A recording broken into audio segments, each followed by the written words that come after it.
Bali gagawa tayo rito ng hagdan ng ating gagawin loop bed.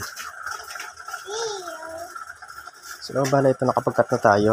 Ito pinerg ko siya. Ito yung part ng pinaka-top niya para hindi siya masakit pagka pumunggo rito. Ito yung ating magiging guide din para sa ating ganyan siya, lalagyan siya dito.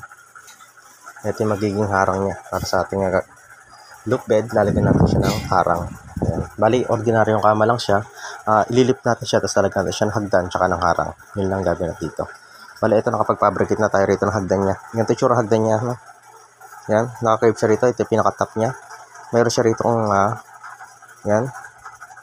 May gap siya rito. At the same time, sa kabilang side. Dito yung pinaka-puting niya. Yung gap na to is 2 cm. 2 cm. Yan. 2 cm gap niya. At the same time, dun din sa kabilang side dapat. 2 cm din siya. Yan, 2 cm din siya. Tapos dito, ayan, 33 cm. Tapos dito, 15 cm lang siya. Ayan, 15 cm lang siya rito. Ayan, tapos i-bend natin siya na pag ganito. Ayan, bali partner kasi siya. Bend natin siya rito. At the same time, din sa kabila. Ayan, i-welding muna natin siya. So, bali ito na yung ating ginawang harang. Ayan, naka-curve siya rito. Ayan. Bali ito yung magsisilbing fence ng ating loop bed. Ayan. Bali simple lang naman. Ganito lang naman yung tsura ito. Ayan. Bali lalagyan ko lang siya dito ng tornilyo para tumibay siya. Di kalas kasi yung gagawin natin dito. Yun natin yung ginawa natin siyang katre. Iaangat natin siya yung loop.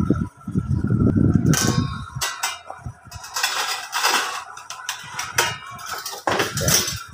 Bali ito naman yung ating ginagawa hagdan niya. Ito yung mga step na gagawin ko. 1 by 2. O siguro dadagdagan ko pa siya ng 1 by 1 para medyo lumapad siya. Hindi siya masakit sa paa. Mga bata kasi yung akit dito. Ngayon, i-assemble natin yung hagdan niya. Pina-set up ko lang siya.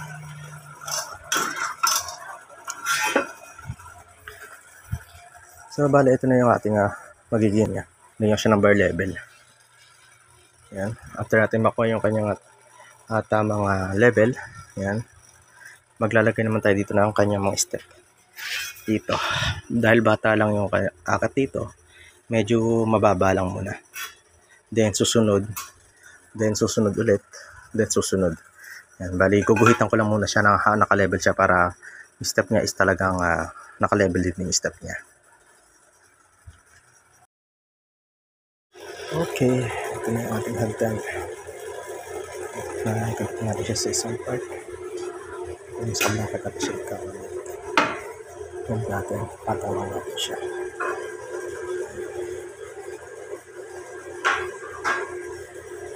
So, balikan nyo ang YouTube. So, bali ito na nga yung hagdan na ginawa natin. Kaso nga lang parang nakukulangan ako sa kanya. Parang manipis yung kanyang step. Yan, para makitid siya. Masakit siya sa paa. Kaya naisipan ko na siguro dagdagan ko pa na isa pang 1 by 2 rito. Yan, balikan yung magiging tsura niya. Para lumapad ng gusto yung kanyang step. Masarap siyang akitan o hindi siya masakit sa talampakan. Yan, bali, yan, nagputol tayo ng ganyan. Para naka-curve siya. Hindi siya delikadong masyado. Pinerve ko yung kanyang kanto. Dito ko sana siya lalagyan sa ilalim. Dito. Ang problema ko lang kasi pagka dito ko siya nilagay, delikado dun sa ilalim. Yan, mas untugin kasi siya. Kaya dito ko siya ilalagay sa bandang harapan. Yan, bali papantay ko na siya dyan. Yan. Bali, 4 na piraso din siyempre ginawa natin. Yan, bali, welding ko na lang muna bago natin siya idikit. Yan. Bali, ito yung ginagawa rin para ma-i-lift natin yung ating ordinaryong kama. No? Tubular kasi ginamit natin sa paano yung dati. Ganun rin siya tubular. Ngayon, ililip natin siya para malinis siyang tignan. Ayan, nagkat ako dito ng 3/4 by 3/4. Tsaka 1 by 1. Yan yung kailangan natin para makagawa tayo ng ganun ring design. Yan, pinasok natin siya rito, tsaka natin siya itinak. Yan, dito natin siya itinak para ma-welding yung loob niya. Ayan, matibay na siya. Ayan, balik po nari, ito yung ating ililip na kama. Papasok natin siyang ganyan. Yun, no? Yan, bali ba ganyan magiging itsura niya. Malinis siyang tingnan. Yan. Tapos lalagyan natin siya dito ng tornilyo. Kahit na isa or dalawa, ganun. Yan. Pero plano ko rito, flathead lang na self-drilling na screw. Yun lang siguro gagamitin ko rito. Para maging mas maganda siyang tignan at mas the same time baka mas maging malinis siya. Yan. So tignan natin kung ano yung magiging mas maganda. Yan, bali ang magiging tsura kasi na to, 1 by 1. Halimbawa, ito una, 1 by 1. Tapos gagamit tayo rito ng 3/4 na tatlo. Yan, 3/4 by 3/4 na tatlong piraso. Yan. Saka kasi dalawang 1 by 1, hindi na siya kakasya sa portion na to. Kaya isang 1 by 1 lang gagamitin natin, tsaka tatlong 3/4 by 3/4 para magiging ito yung tsura niya. Yan. Isang 1 by 1, tatlong 3/4 by 3/4. Ganyan magiging tsura niya. Yan. Ganun ang kanya magiging tsura. Yan, i-welding lang natin to. Yan, kung bakit meron siyang mga kalang na ganito, kasi make sure lang kasi tayo na nakadikit talaga siya sa edge na to. Yan. Dapat nakadikit siya rito, kaya lagyan ko siya rito ng pantulak para dumikit siya sa pinaka-kantuhan. Ayan. Importante rin kasi na nakadikit siya sa kantuhan. Once kasi nawala to, hanggang dito lang magiging gap niya rito. Hindi siya magandang tignan. At the same time, aalog-alog yung ating paa. Kaya kailangan talaga na nakadikit siya rito sa mga kantuhan ganyan. Ayan, nakadikit siya. Ayan, ito yung ating finish, ano. Ayan o, nakadikit siya rito, nakadikit siya ron, paikot. Ayan. Nakadikit siya ron. The same time dito, ayan. Yung apat na sulok kailangan nakadikit siya. Di baling magkagap siya sa gitna. Okay lang yan. Para kung halimbawa, ito, hindi masyadong kakasya, mapipress pa natin yan. Ano? Mapipress pa natin siya ng konti para talagang totally sapak na sapak siya. Wala siyang galaw pagka kinabit na natin sa ating ililip na katre.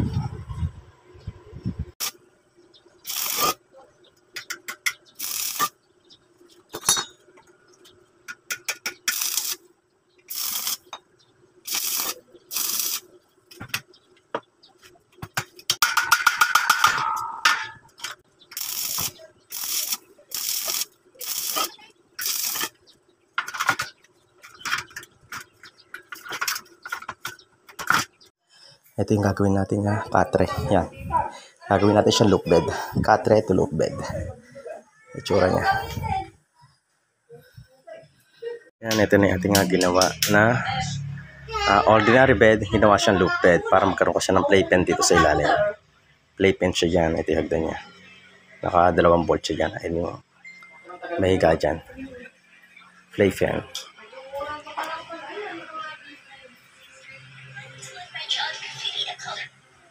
Ito yung tsura.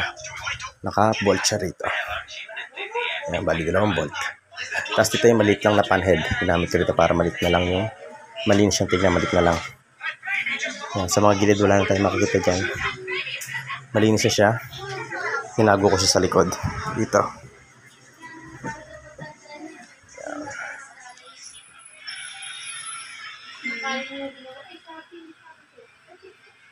Yan nga yan, kaya iba na naman. Saan?